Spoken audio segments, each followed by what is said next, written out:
एक छोटे से गांव में एक बुद्धिमान बूढ़ा किसान रमेश रहता था।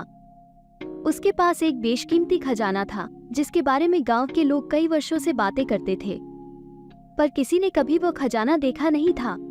रमेश की एक ही संतान थी, उसका बेटा रवि, जो शहर में पढ़ाई कर रहा था। एक दिन रमेश ने अपने अंतिम समय को नजदीक महसूस करते हुए रवि को गांव बुलाया।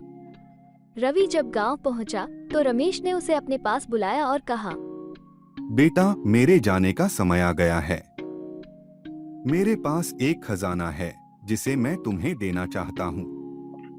रवि ने उत्सुकता से पूछा। पिताजी, वो खजाना कहाँ है?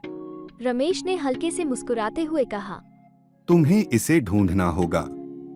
खेत के उत्तर दिशा में एक पुराना बरगद का पेड़ है, उसके नीचे इसे छुपाया गया है। रमेश के गुजर जाने के बाद रवि ने पूरे गांव को इस खजाने के बारे में बताया।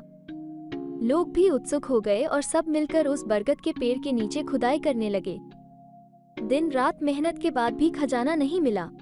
रवि निराश होकर वहीं बैठ गया।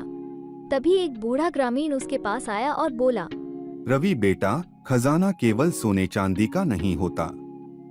तुम्हारे पिताजी ने तुम्हें सबसे बड़ा खजाना पहले ही दे दिया था। रवि ने हैरानी से पूछा, क्या मतलब है आपका? बूढ़ा मुस्कुराया और कहा, तुम्हारे पिताजी ने तुम्हें मेहनत का महत्व और सहयोग की ताकत सिखाई है।